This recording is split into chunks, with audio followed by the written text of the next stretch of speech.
क्या आपको मैथ्स में प्रॉब्लम है? कितनी प्रॉब्लम है? बहुत ज्यादा। ऐसी प्रॉब्लम है कि समझ सब आता है पर सॉल्व करने नहीं आता, या सॉल्व करने आता है तो टाइम ज्यादा लगता है, या फिर मैथ्स पूरा ही समझ नहीं आता है बट हमको सीए फाउंडेशन का क्वांटिटेटिव एप्टीट्यूड पेपर तो देना पड़ेगा, उसके साथ साथ उसको पास भी करना पड़ेगा। तो ये आसान करने के लिए मैं लेके आई हूँ super fast revision of CA foundation paper 3 quantitative aptitude. और ये किस किस के साथ होगा?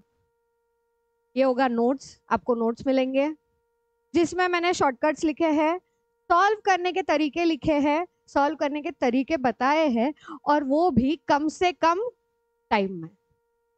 तो ये रिवीजन आपको सुनने हैं, देखने हैं, उसके बाद फिर आपको क्वेश्चन सॉल्व करना है, एंड क्वेश्चन सॉल्व करने के बाद आप प्रिपेयर कर लोगे कि एटलीस्ट तुमको 75 प्लस मार्क्स आ जाए। एटलीस्ट 75% प्लस मार्क्स आएंगे। कैसे? सिंपल तरीका है। इस रिवीजन में हम क्या करेंगे, इस रिवीजन में हमको पहले पढ़ना है कंसेप्ट्स। तो मैं तुमको करवाऊंगी पहले कंसेप्ट्स। कंसेप्ट्स मिनिमम टाइम में ओनली कंसेप्ट्स होंगे, फॉर्मूलाज होंगे, उसके अलावा एक भी क्वेश्चन मैं उसमें सॉल्व करवा के नहीं लेने वाली हूँ। क्वेश्चंस के लिए अलग से एक सीरीज होंगी जिसमें हम ओनली क्वेश्चंस डिस्कस करेंगे कि क्वेश्चंस को कैसे अटेम्प्ट करना है विथ कैलकुलेटर। अब यहाँ पे कंसेप्ट्स में हम फॉर्मूला देखेंगे, उस फॉर्मूले को अप्लाई कैसे करना है देखेंगे, एंड कुछ क्वेश्चंस में कहीं कहीं पे हमको दिक्कत आती है तो उसके बारे में हम किस तरीके से एप्लीकेशन चेंज कर सकते हैं उतनी चीजें ही देखेंगे। तो ये मेरा सुपर फास्ट रिवीजन का फंडा है। अब ये तो मैंने आपको बताया नहीं कि मैं कौन हूँ। मैं हूँ दीपाली बंग, एमके बंग क्लासेस में पढ़ाती हूँ, एंड उसके साथ साथ आपका मैथ्स करवा के लेने वाली हूँ। तो चलिए शुरू करते हैं बेसिक्स से। अब इसमें ओनली बेसिक्स क्या, जो पूरे मैथ्स में आपको कहीं पे भी यूज हुए, पूरे मैथ्स में, पूरे पेपर में कहीं पे भी यूज हो।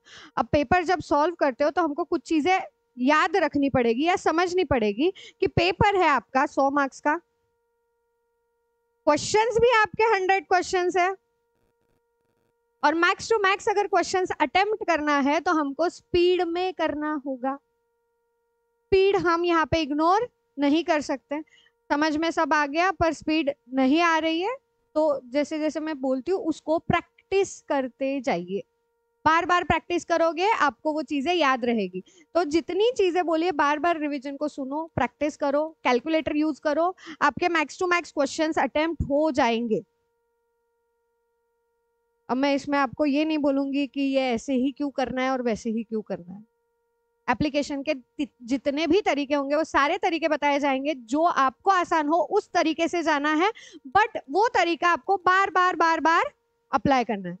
रिवीजन का मतलब वही होता है, बार बार रिवाइज करो, बार बार वही चीजें पढ़ो जो हमने ऑलरेडी पढ़ रखी है।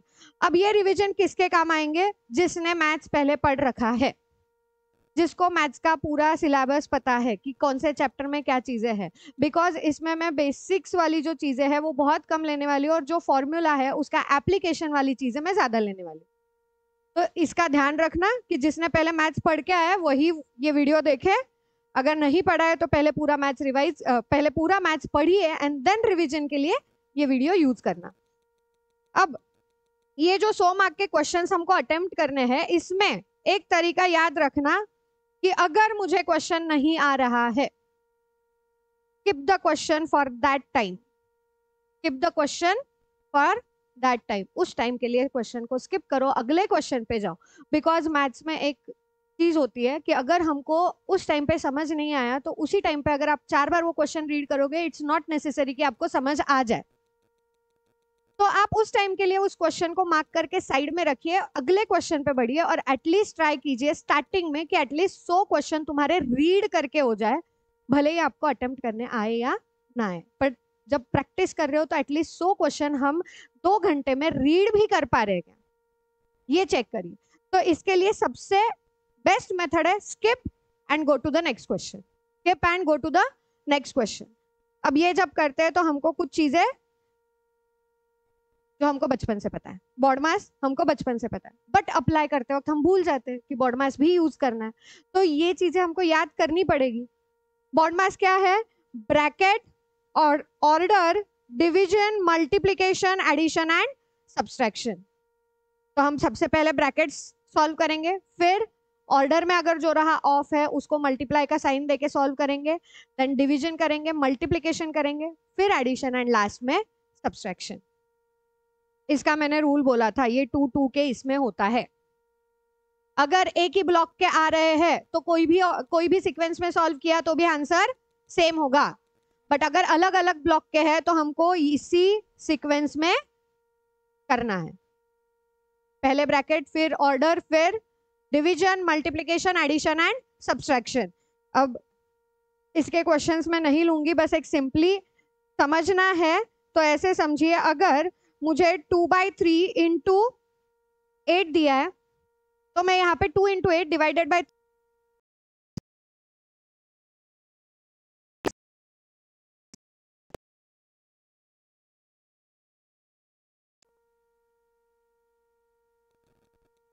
बट वही अगर मुझे 2/3 इंटू ब्रैकेट के अंदर दिया है 8 माइनस 5, तो मैं पहले 8 माइनस 5 करूंगी क्योंकि वो ब्रैकेट में है, and then multiplication and division करूंगी। क्लियर? इतनी चीजें याद रखना। फिर कुछ अलजेब्रिक फॉर्मूलेज है जो हमको याद रखना है। अब कुछ पता होंगे mostly, a plus B bracket square, a minus B bracket square, ये याद ही रहता है। a square plus minus 2ab plus b square, then a square minus b square is equal to a plus B second bracket a minus b। ये हमको mostly याद रहता है। जहां पे हमको दिक्कत आती है वो रहता है हमारा a plus B bracket cube, a minus B bracket cube, या फिर a cube plus B cube, या a cube minus B cube. अब a plus B bracket cube क्या है? a का क्यूब प्लस b का cube plus 3ab into the bracket a plus B. अब देखना माइनस में ये दोनों साइन माइनस हो रहे हैं, ब्रैकेट का अंदर का साइन चेंज नहीं हो रहा है। तो इस तरीके से याद रखो, a minus B bracket cube is equal to a cube minus B cube minus 3ab into the bracket a plus B. और इनको हमने इक्वेशंस के वगैरह चैप्टर्स में हमने इनको मॉडिफाई करके भी यूज किया है, इनको मॉडिफाई करके भी यूज किया है। अब मॉडिफाई कैसे किया है? अगर ये a minus B bracket cube है, a minus B bracket cube, मैं इसको plus 3ab into the bracket a plus B लिखूं तो ये मुझे क्या मिलेगा? a cube minus B cube का answer, a cube minus B cube का आंसर। क्लियर? ऐसा हमने किया है एडजस्टमेंट, बहुत सारे एडजस्टमेंट हमने ऐसे यूज किए। तो यहाँ पे हमेशा ये भी याद रखना है, जब हम एक साइड से दूसरे साइड, लेफ्ट हैंड साइड से राइट हैंड साइड में जा रहे हैं तो साइन बदलेगा, प्लस का माइनस, माइनस का प्लस, मल्टीप्लिकेशन का डिवीजन, डिवीजन का मल्टीप्लिकेशन। ठीक है? देन अगर a plus B bracket cube, sorry a cube plus B cube, ये लिए इसका फॉर्मूला क्या है? a plus B into the bracket a square minus A B, यहाँ पे माइनस है, a square minus A B plus B square, and a cube minus B cube के लिए फॉर्मूला है a minus B into a square plus A B plus B square. Minus plus का sign उल्टा फुल्टा है तो ये हमको याद रखना है। ठीक है? देन एक और चीज जो बहुत बार काम आती है, a cube plus B cube plus C cube. तो पूरा फॉर्मूला याद रखो, a plus B plus C, second bracket a square plus B square plus C square minus A B minus B C minus C A plus 3ab ठीक है? ये हमने sets में use किया है, सेट्स, रिलेशंस एंड फंक्शंस में, वहां पे हमने ये वाला फॉर्मूला काफी बार यूज किया है। देन इंडाइसेस में हमको कुछ इंडेक्स कंपल्शन में याद रखने हैं। अब बोलोगे मैम हमारे पास कैलकुलेटर है, हम क्यों याद रखें? क्यों याद रखें? बिकॉज हर एक कैलकुलेशन अगर आप कैलकुलेटर पे करोगे तो आपका टाइम थोड़ा बहुत तो जाएगा, बट कुछ चीजें मेरे रिटेंशन में है, मुझे याद है, तो मैं वहां पे कैलकुलेटर का यूज ना करते हुए मैं डायरेक्टली यूज कर सकती हूँ।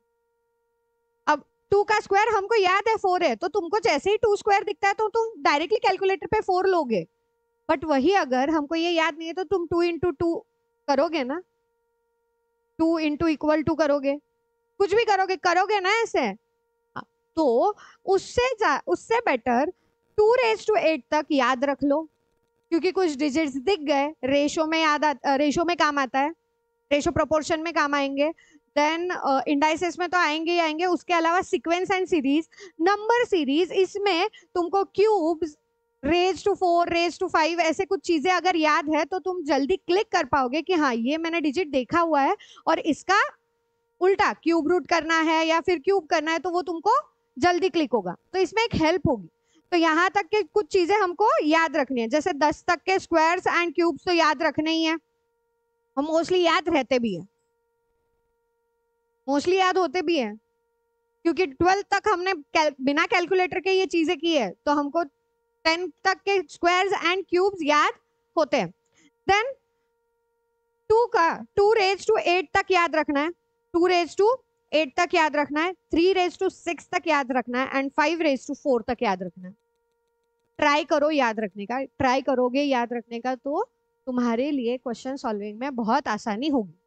डिजिट देखते ही तुमको समझ आ जाएगा ये कि किस चीज का क्या है। अगर 729 दिख रहा है तो तुमको दिखेगा 729 इज 3⁶ या फिर 9 का क्यूब, या तो 3⁶ या तो 9 का क्यूब। अब वो इंडाइसेस में हमने देखा है कि ये रूल्स कैसे चेंज होते हैं, तो हमको वो समझ में आ जाएगा। अगर वहां पे बेस 3 है तो मैं 3⁶ लिखूंगी, अगर बेस 9 है तो मैं 9 का क्यूब लिखूंगी, तो वो मेरे लिए आसान होगा 729 देखने के लिए। तो इस तरीके से चीजें याद रखो। देन डिविजिबिलिटी टेस्ट, मैं ये एक्सप्लेन नहीं करूंगी, ये डिविजिबिलिटी टेस्ट आपको पता है, मैंने बस लिख के दिए हैं कि ये आपको हेल्प करेंगे। अगर कैलकुलेटर है तो भी अगर मुझे डिविजिबिलिटी टेस्ट याद है तो मैं शायद कैलकुलेटर पे फास्ट डिवाइड कर सकती हूँ कि मेरे को कौन से डिजिट से डिवाइड करना है या कौन से डिजिट से मल्टीप्लाई करना है। रेशो प्रोपोर्शन में ये काफी काम आने वाले हैं, रेशो प्रोपोर्शन इंडाइसेस सभी में ये बहुत अच्छे से काम आएंगे, तो ये याद रख लेना, मोस्टली याद होते हैं। अब ये बताने की जरूरत नहीं है फाउंडेशन वाले बच्चे को कि 2 का डिविजिबिलिटी टेस्ट क्या है, लास्ट में 0, 2, 4, 6, 8 ये आता है, ये समझ आ जाता है। हाँ, तो उसी तरीके से हमको याद रखना है। पर मेन जो चीज है जो तुमको याद करनी है ये है कैलकुलेटर। कैलकुलेटर में कुछ फंक्शंस है, उन फंक्शंस को हम कैसे यूज करेंगे। पहला फंक्शन है m+।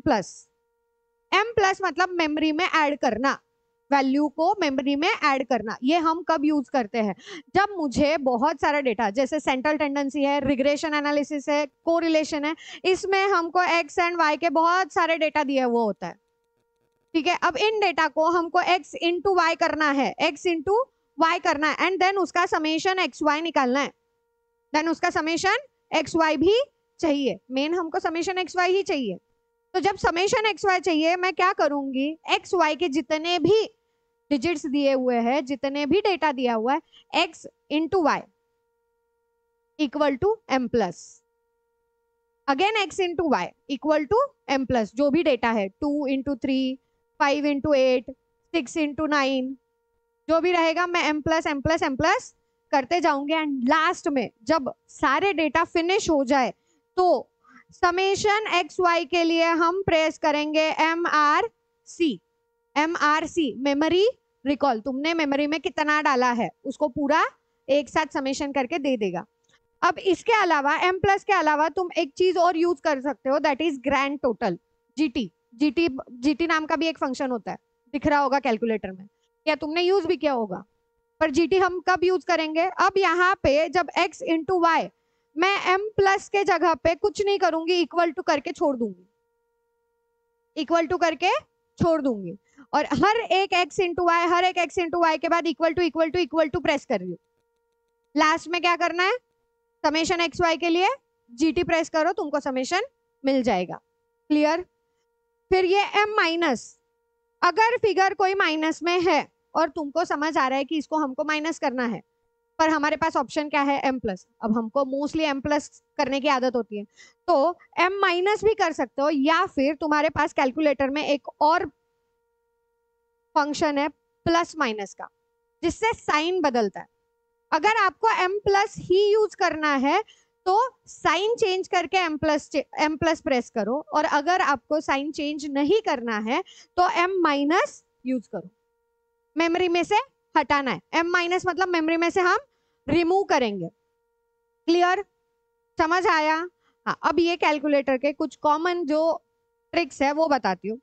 a raise to x हमने अभी ऊपर देखा कि हमको 2 रेज टू 8 तक याद रखना है, तो 2 रेज टू 8 निकालेंगे कैसे?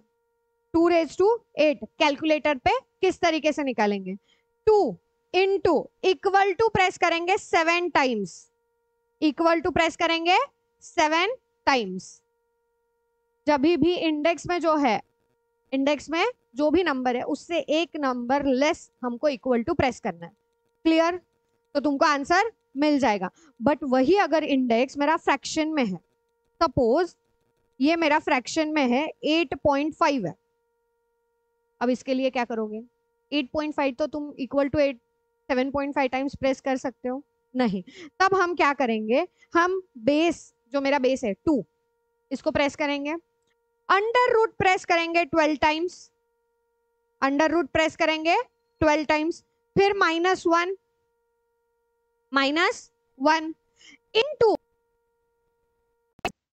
इंटू इंडेक्स 8.5 प्लस 1, इसके बाद हम इंटू इक्वल टू ऐसे 12 टाइम्स यूज करेंगे, ऐसे 12 टाइम्स प्रेस करेंगे, एंड जो 12 टाइम प्रेस करने के बाद जो आंसर आता है वो तुम्हारा इस 2 रेज टू 8.5 का आंसर होगा, 2 रेज टू 8.5 का आंसर होगा। क्लियर? हाँ, अब ये जब करते हो तो एक चीज हमेशा याद रखना, हम यूज कर रहे हैं एम प्लस, MRC या इक्वल टू, तो ट्राई करो GT वगैरह यूज करते वक्त पहले चेक कर लो कि मेमोरी में कुछ है क्या। कॉमनली तुम अब 100 क्वेश्चन सॉल्व करने वाले हो, पहले क्या कुछ तुमने मेमोरी में डाला है? तो हैबिट ऐसे डालो कि हर नया क्वेश्चन पे तुमने ऐसी प्रेस किया है। प्रैक्टिस, प्रैक्टिस कैसे करना है ये बता रही हूँ। तो हर नए क्वेश्चन पे ऐसी प्रेस करना है, क्वेश्चन रीड करना स्टार्ट करने के पहले ही ऐसी प्रेस कर दो, नहीं तो फिर वापस पूरा कैलकुलेशन करोगे, फिर ऐसे लगेगा कि नहीं मैंने ना शायद पहले वाला हटाया नहीं था। तो जब प्रैक्टिस कर रहे हो अभी से ऐसे प्रैक्टिस करो, तो तुम्हारा सितंबर तक उसकी हैबिट हो जाएगी कि जब भी नया क्वेश्चन ले रहे हो पहले ऐसी प्रेस करो एंड देन कैलकुलेशन स्टार्ट करना। ठीक है, चलो आगे। अब एक और कॉमन चीज जो लगती है, बार बार लगती है, that is present value factor and present value annuity factor. अब प्रेजेंट वैल्यू फैक्टर कब यूज करेंगे? जब सिंगल कैश फ्लो हो, सॉरी सिंगल कैश फ्लो नहीं, हर साल के लिए अलग अलग कैश फ्लो हो, हर साल के लिए अलग अलग कैश फ्लो हो। मुझे 4 साल बाद कुछ अमाउंट मिलने वाली है, उसकी आज के दिन की वैल्यू निकालनी है, तो उसका हमको रेट ऑफ इंटरेस्ट दिया हुआ होता है एंड नंबर ऑफ ईयर्स, 4 साल मैंने बोला, तो हम इसको डिस्काउंटिंग फैक्टर किस तरीके से निकालेंगे? 1 डिवाइडेड बाय 1 प्लस आई। अभी इक्वल टू यहाँ पे n-1 टाइम्स नहीं करना है, मोस्टली कंफ्यूजन में चले जाते हो, कब हमको n-1 टाइम्स करना है और कब n टाइम्स करना है। तो जब भी डिवाइड कर रहे हो 1 डिवाइडेड बाय 1 पॉइंट समथिंग आ रहा है, तो n टाइम्स करना है। और वही अगर तुमने 1 plus I raise to n कर रहे हो, जो हमने कंपाउंड इंटरेस्ट में यूज किया है, 1 plus I raise to n, तो यहाँ पे याद रखना n-1 times equal to press करना है, यहाँ पे n-1 times equal to press करना है। और अगर मुझे एन्युटी फैक्टर निकालना है, प्रेजेंट वैल्यू एन्युटी फैक्टर, एक ही अमाउंट मुझे 4 साल तक हर साल मिलने वाली है, अब 4th ईयर में नहीं, हर साल मिलने वाली है। तो हर साल जब मिलने वाली है, ये n टाइम्स जब मैं इक्वल टू कर रही हूँ, उसके बाद मैं लास्ट में प्रेस कर दूंगी GT, उसके बाद लास्ट में प्रेस कर दूंगी GT, तो ये मुझे डायरेक्टली क्या दे देगा? Present value annuity factor. Clear? समझ आया? ये कुछ बेसिक चीजें हैं जो आपको याद रखनी है और ये बार बार काम आएगी। इसके अलावा जो भी चीजें हैं, इसके अलावा जो भी चैप्टर वाइज चीजें है, वो एक एक चैप्टर के साथ उस चैप्टर में ही बताई गई है। बट ये मोस्ट कॉमन चीज है जहां पे स्टूडेंट्स काफी मिस्टेक्स करते हैं। तो इन मिस्टेक्स को थोड़ा सा ध्यान रखो एंड देन प्रिपरेशन स्टार्ट करो। आपको अगले चैप्टर का वीडियो जल्दी ही अपलोड हो जाएगा, जिससे आपका प्रिपरेशन बहुत स्पीड हो जाएगा एंड उसके बाद मोस्ट प्रोबेबली 1 महीने के अंदर आपको पूरे क्वेश्चंस के वीडियोस भी अपलोड हो जाएंगे, जिससे आपका प्रिपरेशन 75 प्लस जाएगा. Just do the practice of mathematics. तो चलिए आज के लिए इधर ही रुकते हैं. नेक्स्ट लेक्चर मिलेगा विद फर्स्ट चैप्टर.